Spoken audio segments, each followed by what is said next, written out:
脑子里装的是江湖吗？这套基础火用剑法我教了你整整3个月，狗看3个月都会后空翻了，你为什么还在练气1层原地踏步？师姐，你最近好像圆润了一点。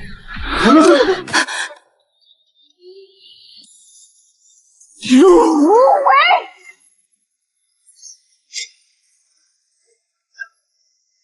完了！陆师弟这回不死也得惨。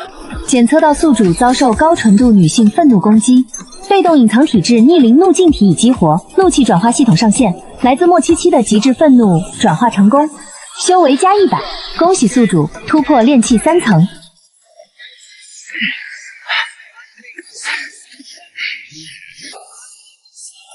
大师姐，刚才那脚太舒服了，能不能再踹我一脚？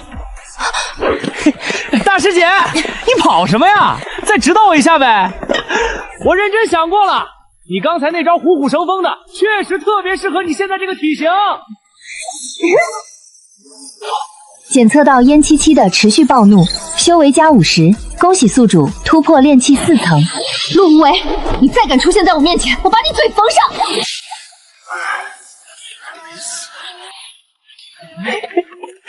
停住！我炼气4层了！你疯了吧？你刚才连破3层境界！所以你的意思是，你以后要靠挨女人的打来修炼？严谨一点，是靠惹怒女修，她越气，我越强。你能不能听听你自己在说什么？这是正经修仙吗？这是找死啊！你惹一次大师姐没死是你命大，你还想有下次？有道理。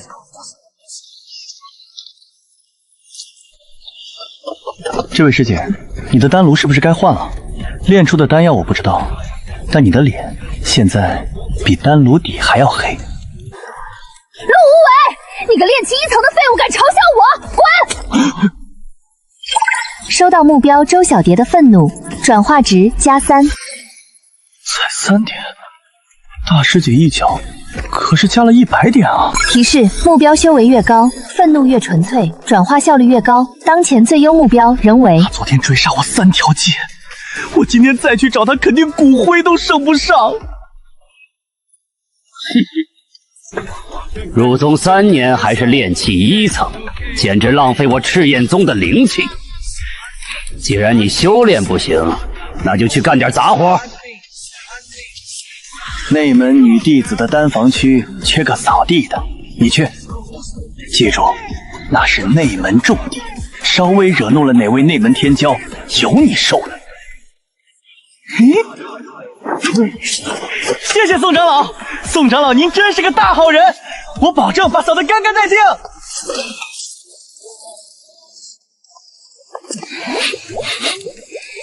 这位师姐，你这丹炉该洗了，味道跟你的脸一样酸。你找死！师姐，你这法衣是不是穿反了？不对，正面也是平的。打扰了。寒烟师姐，我终于知道大师姐为什么脾气那么差了。有你这种叽叽喳喳的闺蜜，谁受得了啊？赤焰宗的姐妹们，今天不把这小子的舌头割下来，我们内门女弟子的脸给我哪儿放？给我追！收到高纯度愤怒，修为加18；收到高纯度愤怒，修为加22，达成一怒三凤连击，突破炼气6层。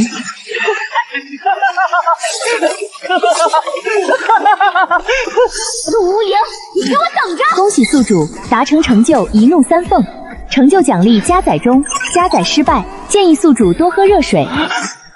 听说你今天在内门很忙，完了，这下玩大了！大师姐别打脸！检测到燕七七持续狂暴，修为加80，宿主灵力饱和。陆无为，你3年没突破，这几天却连升5级，而且我刚才揍你，你为什么气息反而变强了？你到底在搞什么鬼？那说明大师姐功力深厚啊，无意中帮我打通了任督二脉。哼，我不管你有什么秘密，但要敢修炼什么邪门歪道，我亲手废了你！警告：目标对宿主产生持续关注与疑虑。提示：关注和好奇等非破坏性情绪不可转化为修为。什么意思啊？意思就是他如果不是真心想弄死你，你在他身上一滴修为都捞不到。谈恋爱，不行，不能死磕一只羊。赵师姐，听说你最近卡在筑基期瓶颈了，我看你这资质，不如趁早回家种地，免得浪费宗门粮食。你以为你惹怒大师姐的小把戏，用在我身上也管用？滚开！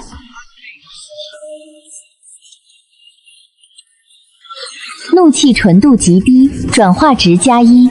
加1，系统你吞我手口了！必须是纯粹发自内心想毁灭你的愤怒才能转化。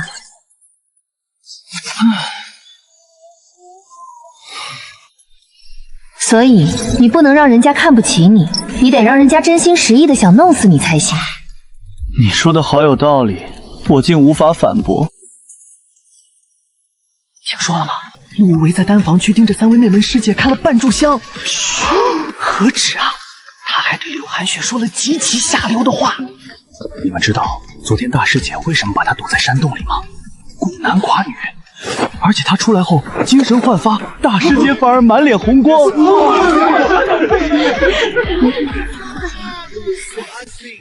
兄弟，恭喜你！你现在是赤焰宗建宗以来第一个被全体女弟子集体拉黑的男人。建议宿主更换狩猎场。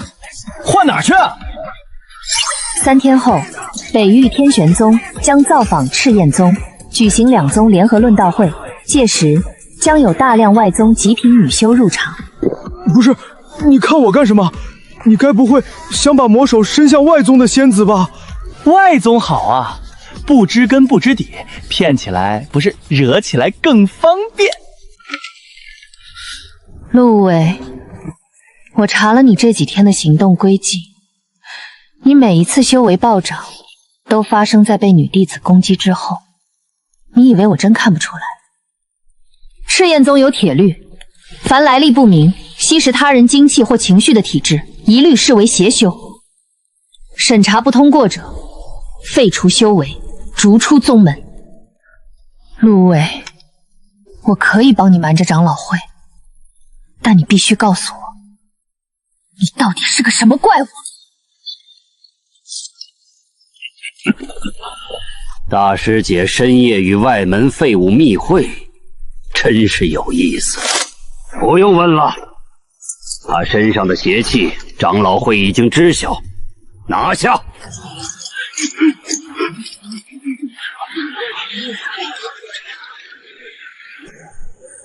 诸位，此子陆无为入宗3年毫无长进，却在近日修为暴涨。经查，其身怀不明邪体，疑似修炼魔道功法。老夫提议废除其修为，以正宗规。宋长老，你血口喷人，你有什么证据证明他是邪修？仅仅因为他突破得快吗？言是指，你这般袒护一个邪修，莫非你与他有什么见不得人的勾当？还是说你已经被他采捕了？老狗，你找死！放肆！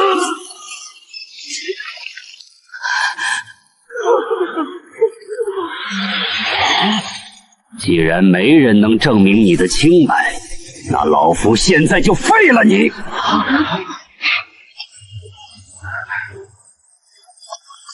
大师姐，谢谢你，但这件事我自己来解决。宋长老，你想废我可以，但在你动手之前，我有一句话想对在场的诸位师姐师妹们说。死到临头还敢大言不惭！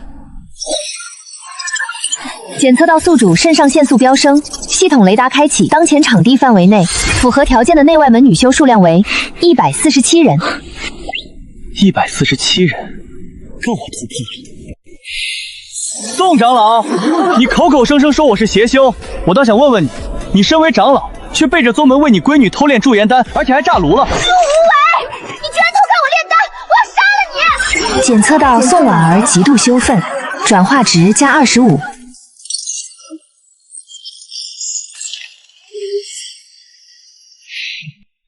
还有你们，内门第一美女林师姐，你那件冰丝仙裙里垫了3层海绵吧？我都看到边儿了。还有李师姐，你上次给楚师兄写情书，结果错塞给了杂役房老王，人家老王现在还在等你呢。以及昨天追杀我的柳寒雪，你每天抹那么多水粉，一出汗脸比调色盘还精彩，就是头猪看到你都得被吓死。陆无为，我要撕烂你的嘴！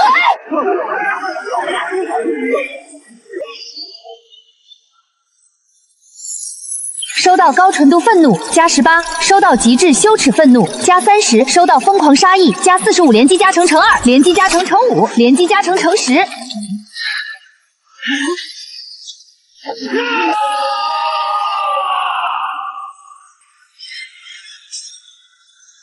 这不可能！就算是刻了仙丹，也不可能！就算你突破了筑基，你这诡异的晋升方式，也绝对是邪魔外道。执法堂列阵，将其拿下，关入地牢，严加审问。住手！拜见宗主。今日乃两宗联合论道会之期，陆无为之事，待论道会结束后再议。可是宗主，此子本座说退下。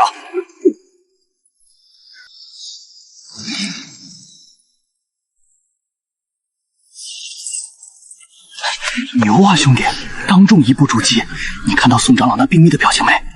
先别急着高兴，宗主只是为了在外宗面前顾客面子。等论道会结束，宋长老肯定还要搞我。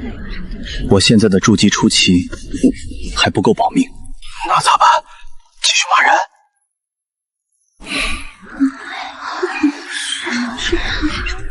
不行了，他们现在对我除了愤怒，还有恐惧和防备。检测到高价值目标林双月，天玄宗首席弟子，预估怒气纯度未知，预估转化值未知，极高风险，极高回报。你疯了！那女人一看就能把你冻成冰棍儿。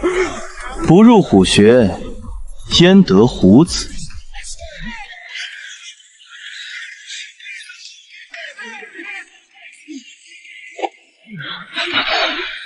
好冷，这女人是个人形冰柜吗？这位师姐，你是不是没吃早饭？脸色比我见过的死人还要白。你见过很多死人吗？目标情绪波动检测为0，怒气转化值0。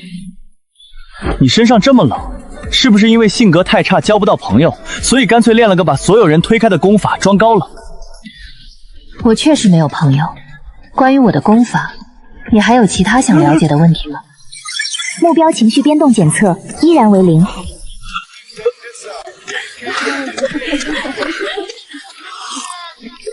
怎么样？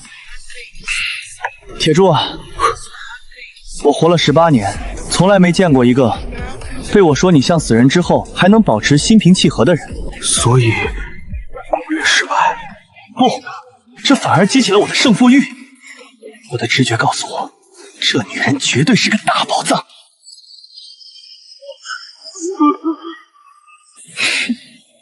赤焰宗的外门废物，也配坐在双月师妹旁边。有事。虽然你刚才用某种邪法强行提升到了筑基初期，但在我眼里，你依然是个废物。刚才哪只脚靠近了双月师妹，自己打断，然后滚。你是不是脑子不好使？我坐哪关你什么事儿？哦，看你这倒霉样子，估计连备胎都算不上吧？哦，找死！来，打我，用力！检测到极度狂暴的愤怒情绪，目标判定为男性，转化值0，请宿主注意辨别目标性别。把这茬给忘了！不堪一击的废物，再敢靠近双月之妹半步，下次要你的命！兄弟，你图啥呀？男的你惹他干嘛？白挨一顿揍！明天你可别再去惹那个冰块女了。秦寒月可是半步金丹，论到会结束前的大比，万一你撞上她，她真会弄死你。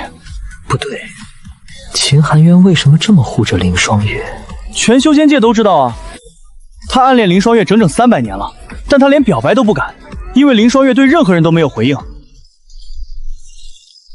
300年都没得到过哪怕一丝回应的男人，你想干什么？我想到了一个绝妙的战术。什么战术？借刀杀人？不是借醋生怒。我要让秦寒渊亲眼看到别的男人在他女神面前做成他300年都没做成的事，让林双月产生情绪变动。玩这么刺激？昨天天玄宗那个秦寒渊打你，为什么不躲？你虽然筑基了，但他可是半步金丹，你不要命了？大师姐，你身上的衣服怎么感觉紧绷绷的？难道是你昨晚偷吃药效长胖了？可能是最近练功太紧，气血有些淤积吧。不过我真的胖了吗？我就不信了。以前的大师姐可是很容易就生气的。我说师姐，你这头发都乱成鸡窝了，还不快去整理一下？昨晚担心宋长老在找你麻烦，没睡好。很乱吗？那我一会儿去重新梳一下。你先把药上了吧，我先回去了。愤怒值0，转化值0。由于宿主昨日在演武台上的挺身而出，燕七七已对宿主产生信任与保护欲，他已对你的嘴剑攻击产生免疫。最大的提款机没了！兄弟，出大事了！我刚刚不小心闯进了宗门后山的禁地，你猜我在里面看见谁了？看见谁了？宋长老，他在禁地的密库里偷偷拿走了一枚红色的丹药，他还说有了这噬火丹就能夺走天品火系灵根。噬火丹，天品火系灵根，这老比装了一肚子坏水，我就怕他的目标是大师姐的天品火系灵根。那怎么办？我们要去告发他吗？没有证据，去告发就是送死。唯一的破局之法，就是我在明天的宗门大比上当众拿下头名。只有展示出绝对的价值，宗门高层才会保我，宋长老才不敢轻举妄动。但我得先跟大师姐坦白一件事，让她提防一下宋长老。所以你之前说我胖，气得我追杀你大半个宗门，全是为了修炼？第一次是真的嘴快，后面确实是为了修炼。但大师姐你放心，你真的一点都不胖。好，宋长老的事我来防备，但这宗门大比，你必须给我打出个样子来。你如果还需要修为的话，你可以继续说我胖，我会尽量装作很生气的样子。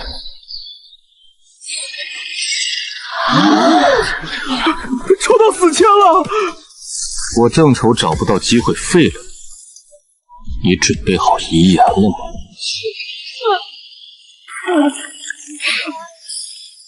就这点本事。林双月师姐，你看到了吗？秦师兄打人真的好疼啊，但是他说这是他为了你展现的男子意见。你胡说八道什么？给我闭嘴！凌师姐，秦师兄让我转告你，他暗恋你300年了，他今晚想约你去后山看月亮。天哪，秦师兄暗恋凌师姐，还让人当众代为表白。这个无为也太损了吧！在擂台上给人念情书，虽然好不要脸，但我为什么觉得这么好笑？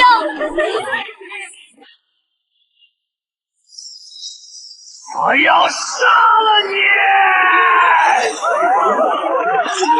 检测到场外大量女修情绪波动，转化值+5、+8、+12、+20。凌师姐，秦师兄说他连你们以后生几个孩子叫什么名字都想了。闭嘴，给我死！此子动了杀心。喂，快认输！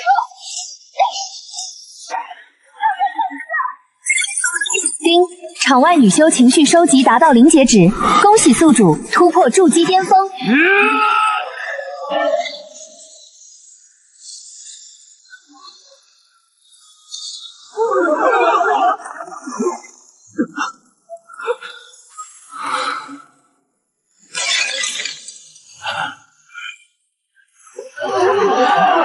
检测到目标林双月产生微量情绪变动。我不能等了，今晚就夺了这丫头的天品火系灵根。大师姐，小心身后！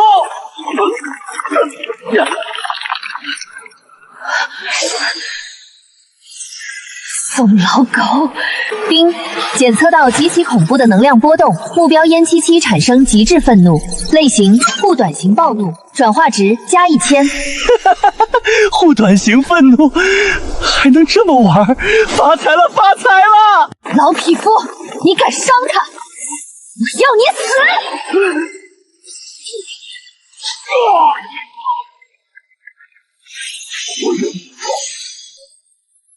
宋禅和，盗取禁药，暗害同门，押入死牢，废去修为。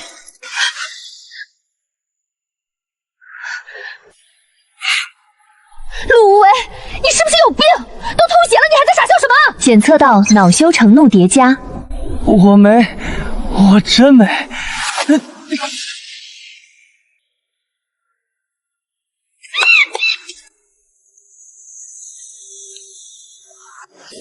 丁，新任务已生成，目标天元宗首席弟子林双月，要求采集1次真实愤怒，难度评级地狱级。大师姐，你就别去了，我要是在外面惹了事，还得靠你在宗门帮我兜底呢。那你把这件内甲带上，你嘴那么损，我怕你哪天被人一掌拍死。那个冰块女人，你当着那么多人的面说她都没反应，你打算怎么让她生气？没想好。没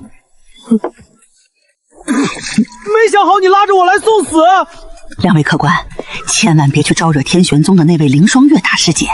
上个月有个散修跑去湖边跟她搭讪，被活生生冻在冰柱里3天3夜，捞出来的时候都硬了。我认得你，你就是在论道会上与秦师兄交手的赤炎宗弟子。你肯定恨死我了吧？那天我当着那么多人面那么污蔑你，那只是你对付秦师兄的手段而已。不是，这都没反应，他还是人吗？林师姐，听说你已经326岁了，300多岁还是个筑基后期，这天玄宗第一天才的名号，是不是有点名不副实啊？按照修仙界的顶级标准，确实不算快。这女人怎么还自我检讨起来了？林师姐，其实你们天玄宗的冰系功法有个致命的缺陷，就是太子版了，简直跟你这个人一模一样，无趣至极。你说的有道理，我也一直觉得功法流转间存在滞涩，你具体指哪个环节？奇经八脉的哪一处？这女人什么脑回路，我还就不信了。林师姐，其实你知不知道，天玄宗所有人都在背后议论你，他们说你根本不是什么高冷，你就是个心里有病的怪胎。他们说的也不算错。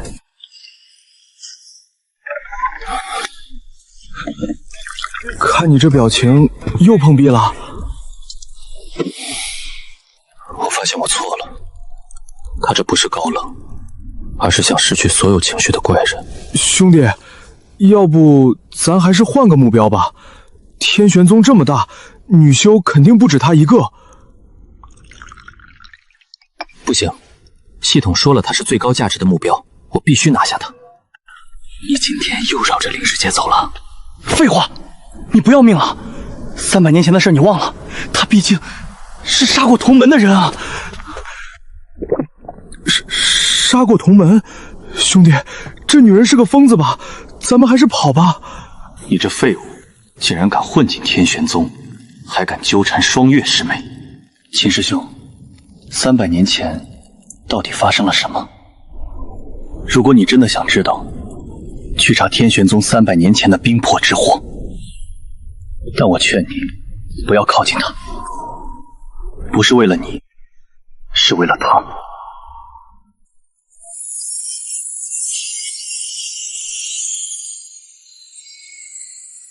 冰魄之祸，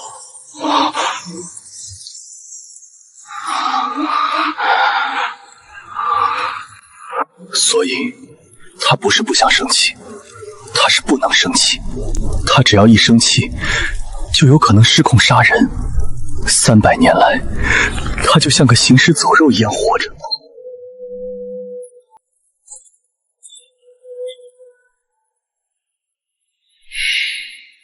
你还要继续吗？让他生气，不仅你可能没命，还可能害死其他人。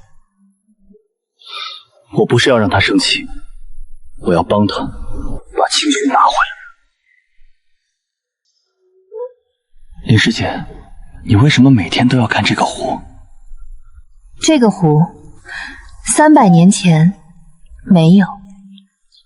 没有？天镜湖成因解析，300年前冰魄之祸中，凌霜月灵力暴走，冻结方圆10里地脉，形成此湖。我看过你窗台上的那盆草，都快黄透了，你还每天给它浇水，你是不是觉得只要你一直浇，它总有一天会活过来？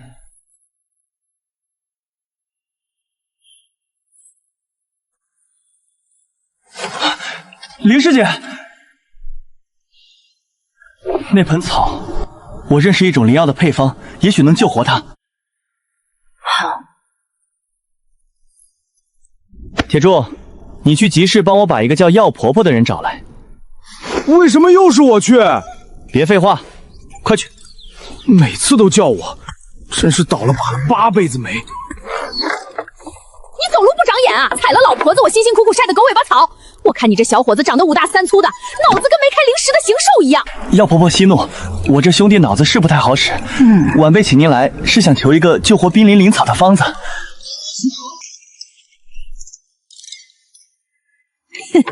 你这小身板确实该好好补补，拿去，按照这个方子配药，死草也能给你调回一口气。小子，你身上的东西，你知道来历吗？什么东西？哼，不知道就算了，老婆子我累了，改天再说吧。逆鳞怒尽体，10000年了，你这丫头到底在下多大的一盘棋？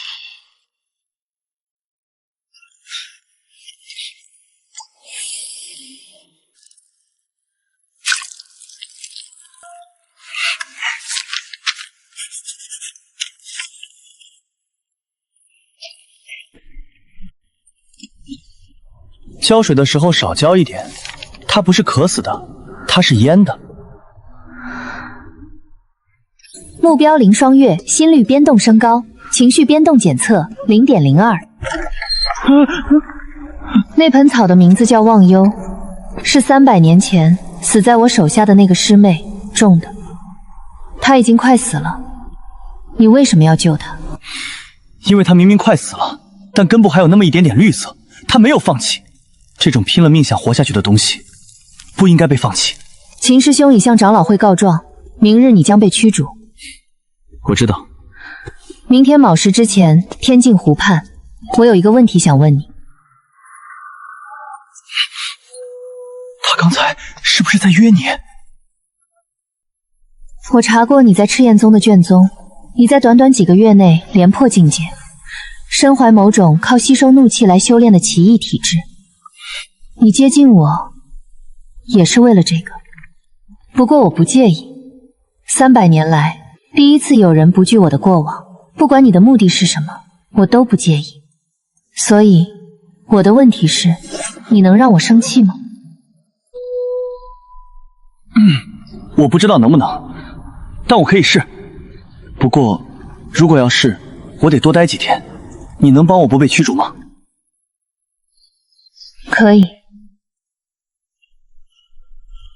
霜月，300年来你从未主动为任何人开过口，今天你为何要为赤焰宗的弟子求情？他在研究一种灵草的培育之法，对我的冰系功法改良有极大的参考价值。既然这样，那就让他继续留下来吧。霜月师妹，那个姓陆的到底给你灌了什么迷魂汤？我守护了你300年，你从未正眼看过，而他才来几天，你就要为他求情？秦师兄，你暗恋我的事，我一直都知道。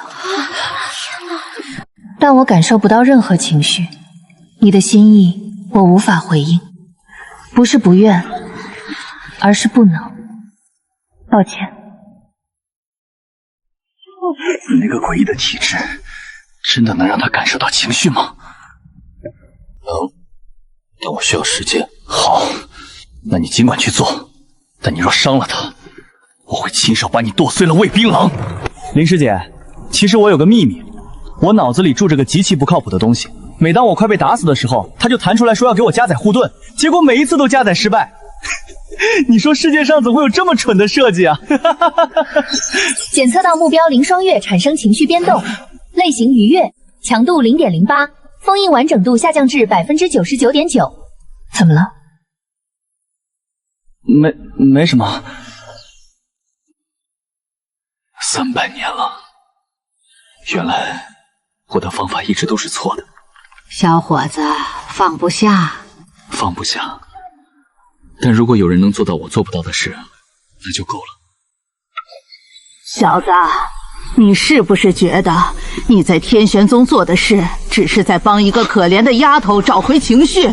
不然呢？10000年前，太虚女帝古稀以一己之力镇压域外魔族，她自知重伤江允，将自己的一部分意识和最后的力量封入了一种特殊体质，就是你体内的东西。可是这跟吸收愤怒有什么关系？因为女帝陨落前最后的情绪就是愤怒，她愤怒于无法彻底消灭魔族，把这份愤怒化为力量的钥匙。你每次吸收的女修愤怒，都在唤醒她留下的力量。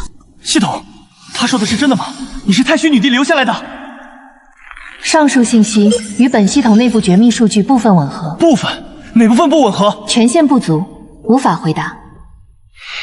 林双月的至阴冰体和你身上的逆鳞怒劲体是一对。太虚女帝当年设计这一切时，也许就在等你们两个同时出现。小子，你现在做的事，可能关乎整个苍玄界的生死存亡，好自为之。一脚踹飞10几米远。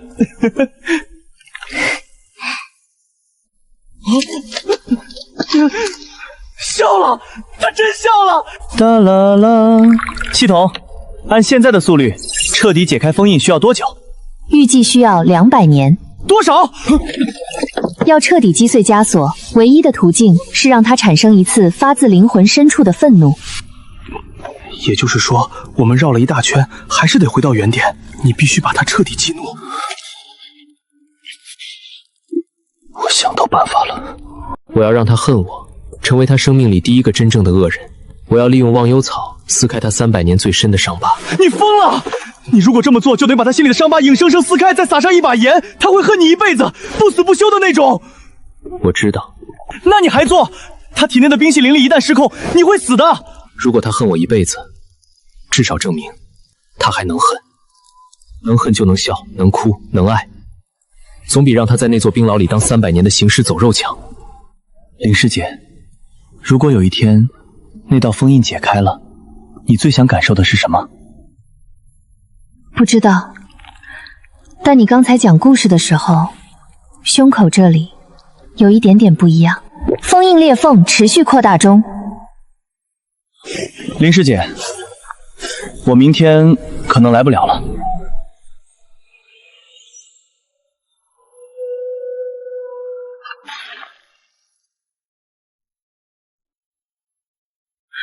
我放在窗台的那株草不见了，你能帮我一起找找吗？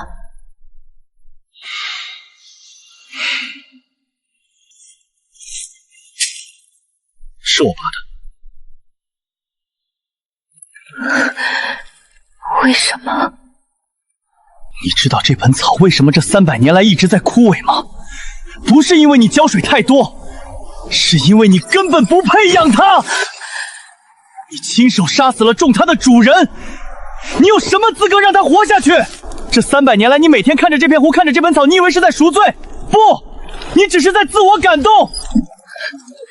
你说的对，我不配。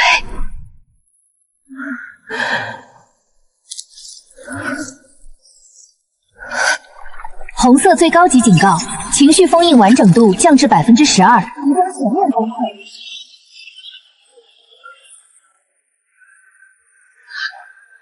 陆伟，你骗了我！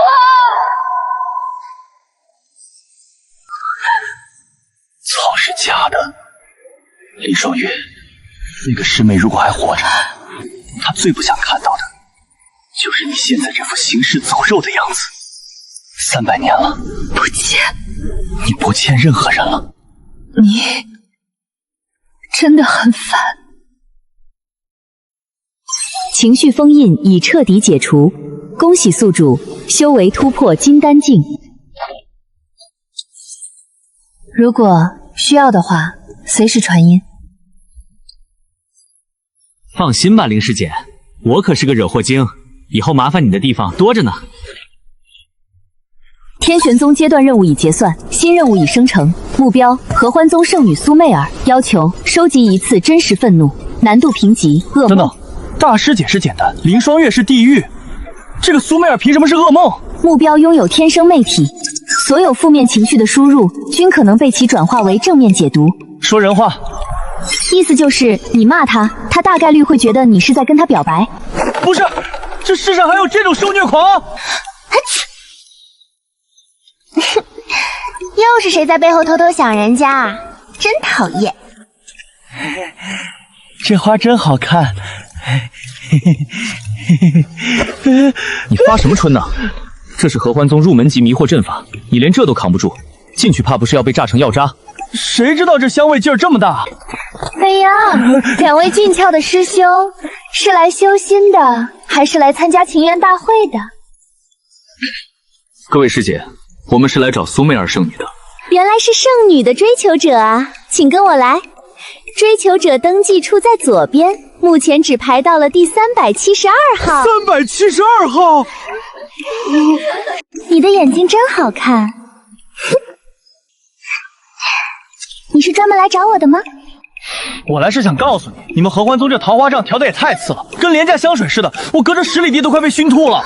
天哪，你居然能闻出我们桃花帐的配方改了，这说明你来之前一直在默默关注着我们宗门，你连这种小事都记在心里，好贴心哦。苏圣女，整个正道修仙界都在背后戳你们的脊梁骨，说你们的魅惑功法是歪门邪道。确实有很多人这么说，但你为了专门跑这么远来当面提醒我，说明你心里很担心我。你想多了。我懂，欲擒故纵对吧？话本里都是这么写的，我最喜欢这种调调了。转化值0。苏媚儿，你长得真难看。你是第一个这么说的人，从小到大所有人都说我好看，只有你为了引起我的注意不惜扮恶人，你肯定是最真心的那一个。不是，这女人什么脑回路？我这么骂她，她还感动起来了。我这是遇见了什么怪物？你骂她等于夸她，你夸她等于表白，你不理她等于欲擒故纵。她的脑回路是一个完美的闭环，没有任何漏洞。不，一定有漏洞。她坚信所有接近她的人都是因为喜欢她。那如果我能找到一个场景，让她不得不相信对方是真的讨厌她呢？因为全世界确实都爱她，除了她爹。别紧张，我不是来打架的。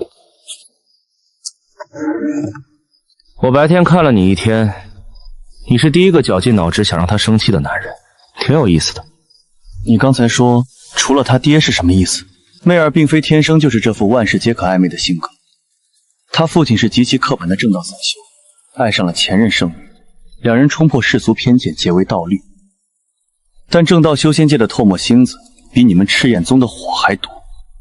他父亲因为娶了魔道妖妇，被同门好友彻底孤立，最终选择抛弃他们母女。从那天起，媚儿就变了。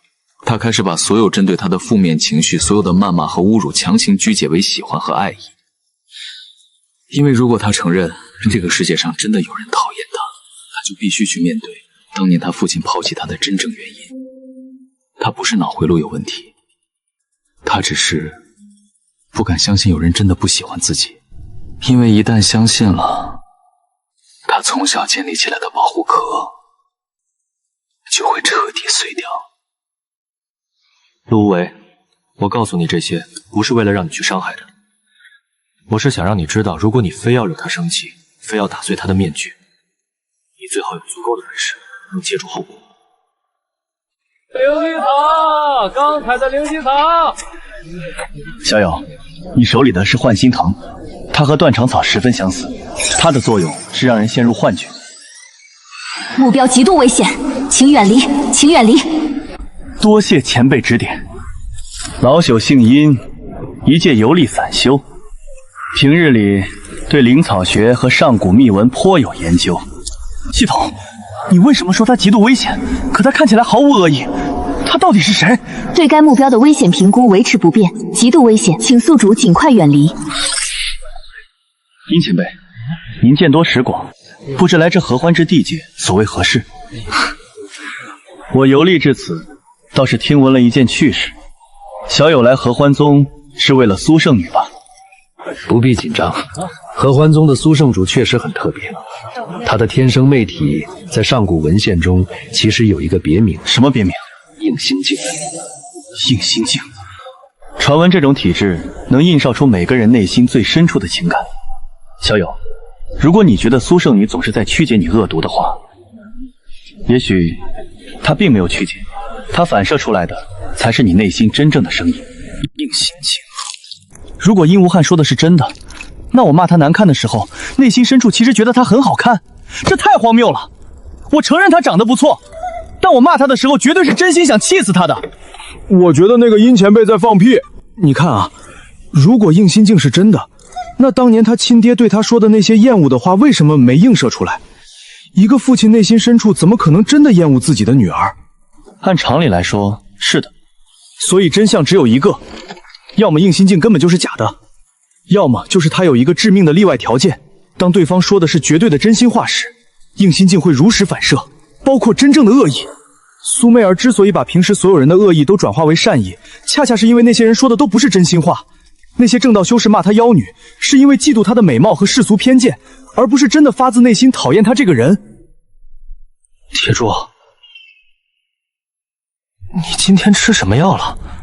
智商怎么突然爆表了？我还用得着嗑药？这一直都是我的强项，只是你没发现而已。居然真的修好了！哎呀，你跟其他师姐也这么好啊？你的心真大，居然装得下这么多人。你这种不爱的性格，我还挺喜欢的呢。苏圣女，我来合欢宗不是因为喜欢你，我对你没有任何男女之间的兴趣，这是真心话。你说的好认真哦，我就当你是认真的好啦。怒气值0。今天白天你说你不喜欢他的时候，他脸上的笑没变，但他的手无意识地钻进了袖口，足足过了3秒钟才松开。有戏！陆无为，你对我没兴趣，甚至讨厌合欢宗的饭菜，那你为什么还留在这里？你到底图什么？苏媚儿，我现在要说的话，可能是你这辈子听过最难听的话。你活在的人人爱你的世界是假的，那些对你笑的人，有些是图你的美貌，有些是图合欢宗的势力，你自己心里比谁都清楚。你父亲走的那天你就已经知道了。别说了，我必须说，你父亲当年说的那些话，是他无法面对世俗偏见的无能和懦弱，不是你的错。一个5岁的小女孩有什么让人厌恶的？我确实不喜欢你，你矫情，你做作，你身上有一堆让人讨厌的毛病，你值得被我讨厌，但我不会走。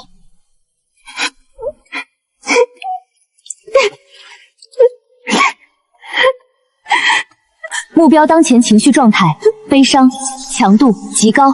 注意，悲伤不等于愤怒，转化值为0，但封锁300年的情绪层正在彻底解体。检测到目标真实愤怒，纯度前所未有，类型自我觉醒型愤怒。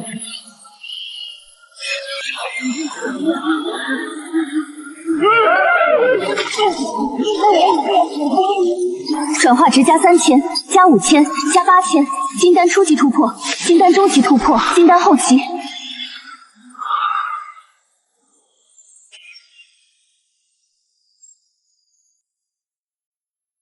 原来真真实的情绪是这种感觉。谢谢你，讨厌我的人。不客气。我不喜欢的人。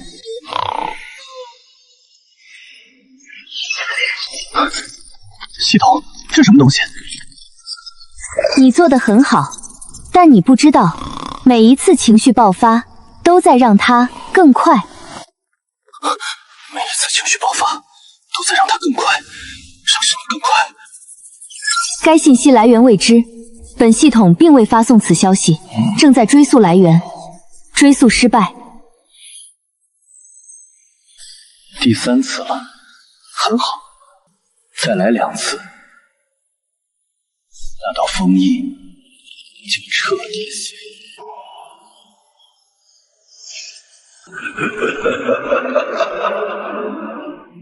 圣女，这是刚摘的。你上个月偷看我洗利器的事，我现在终于能正大光明的生气了。滚！他觉醒之后，这嘴毒的程度快赶上你了。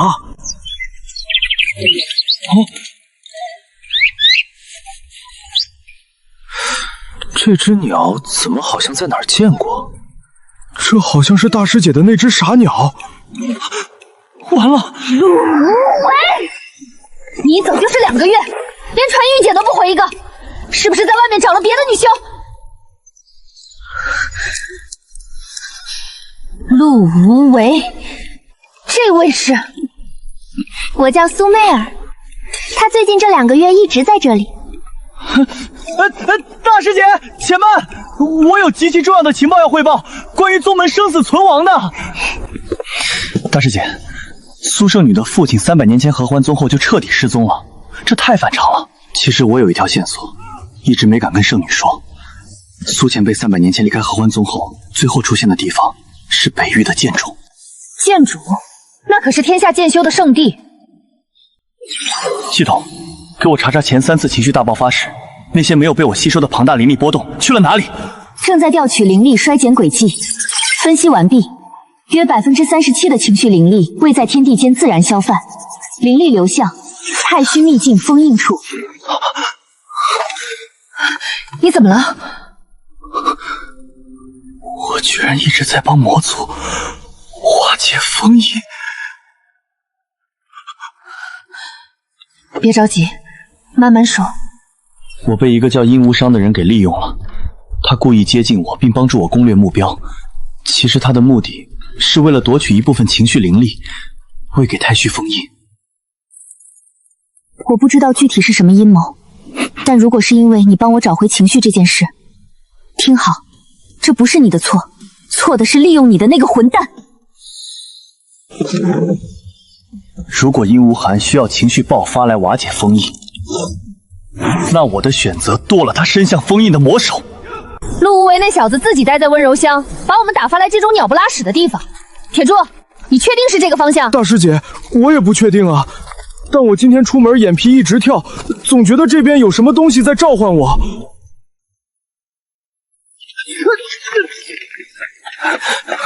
等等，我好像绊到什么东西了。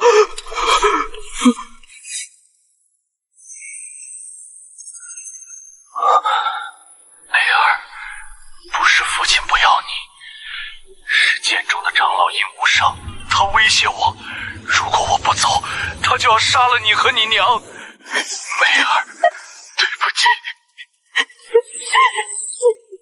又是殷无伤，300年前，你父亲被他胁迫离开，导致你情绪系统崩溃。同样是300年前，天玄宗的凌霜月因灵力暴走，被天玄宗长老施加情绪封印，将所有的情绪永远封锁在了冰山之下。这2件事都发生在300年前，2个最有天赋、拥有特殊体质的女修，情绪同时被封锁。这绝对不是巧合。他在培养情绪炸弹，让你们的情绪被压抑得越久，将来爆发时的灵力波动就越恐怖。他这是为解除封印准备了300年。上述推论与本系统内部数据交叉验证，吻合度96%。大师姐，他过来了！剑爪方向检测到高能灵力波动，级别判定元婴期以上。几位小朋友，跑到我剑冢的后山，是在找什么东西吗？看来你们找到了不该找的东西。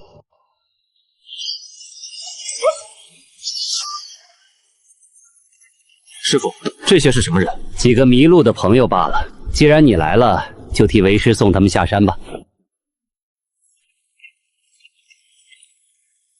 三位，剑冢重地，非请勿入，请随我下山吧。你们刚才在找什么？为什么要迁入剑冢？我们在找一个300年前消失在你们剑冢的人。300年前，我们打不过的。元婴期啊，人家吹口气我们都得死。兄弟，咱回宗门搬救兵吧，让宗主和长老们出面。不行，赤焰宗离北域太远，等我们搬来救兵，殷无照早就跑了。他在剑仇经营了300年，一旦打草惊蛇，他可以立刻抹去所有痕迹，甚至提前引爆封印。大师姐说的对，他现在还不知道我们推演出了他300年的棋局，他还以为我们只是在查我爹的下落。信息差是我们现在唯一的优势。可是实力差距摆在这儿，信息差能当饭吃吗？能。我不搬救兵，也不等他来找我。我要去剑冢，单独去。你疯了！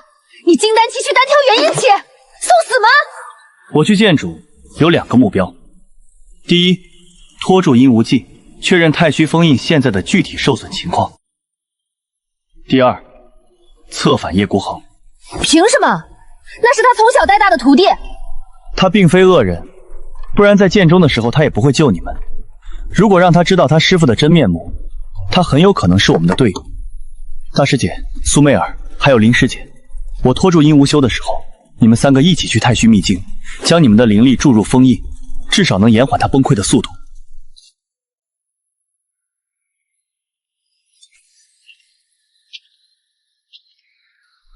陆无为，你说过你不会走，我在封印那边等你。你要是敢死在剑主，我做鬼天天对着你假笑，恶心死你！这诅咒也太恶毒了吧！兄弟，我腿有点软，出息点儿，我们现在可是贵客。赤焰宗陆无为求见殷前辈。小友，别来无恙。殷前辈，好久不见。晚辈最近修为暴涨，这还多亏前辈当初在灵草市场指点迷津，晚辈感激不尽。小友天资卓越，不知接下来打算去哪儿修炼？晚辈阅历尚浅，不知殷前辈能否给晚辈推荐一个合适的目标？如果小友不介意的话，我确实有一个绝佳的人选，太虚女帝古稀，她的残魂就在天玄宗后山的太虚秘境封印之内。如果你能惹怒她，我想你大概可以直接飞升了。哦，对了，小友，你那个朋友不用去找叶儿了。陆小友，你很聪明，但你犯了一个错误。你以为一个在棋盘上布了300年局的棋手，会被一颗刚刚踏上棋盘3个月的棋子算计吗？宿主，不要冲动，你还有你不知道的东西。不是机械音，系统是活的。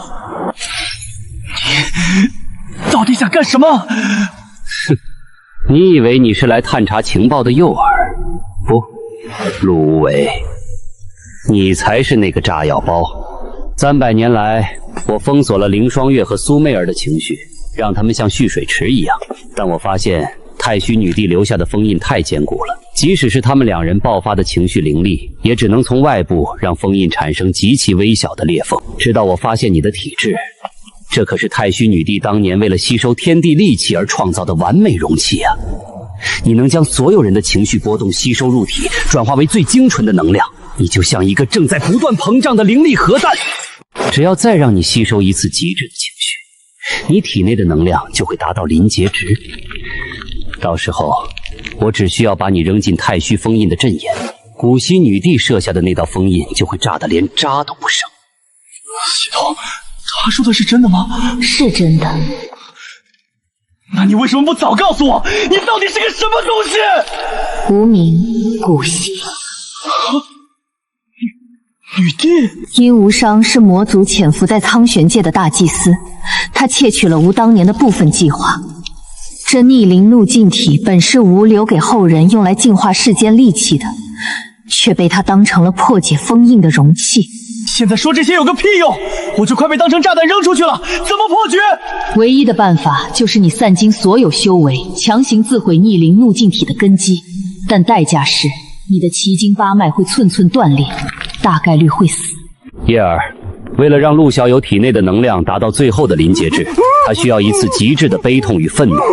拔出你的剑，杀了这个胖子。不要！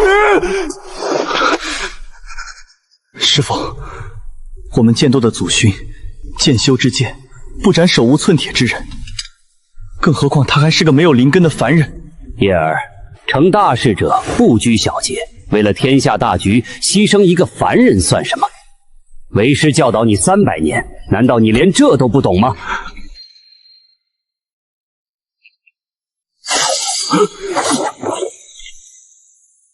叶孤鸿，你要背叛师门吗？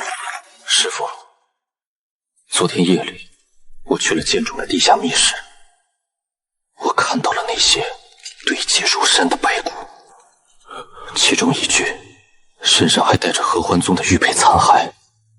您告诉我，那些人是走火入魔而死，但我今天才知道，他们全都是被您献祭给太虚封印的祭品。剑修的剑可以断可以碎，但绝不能歪。带着他快走，我最多只能拿出他尸息。冥顽不灵的孽徒！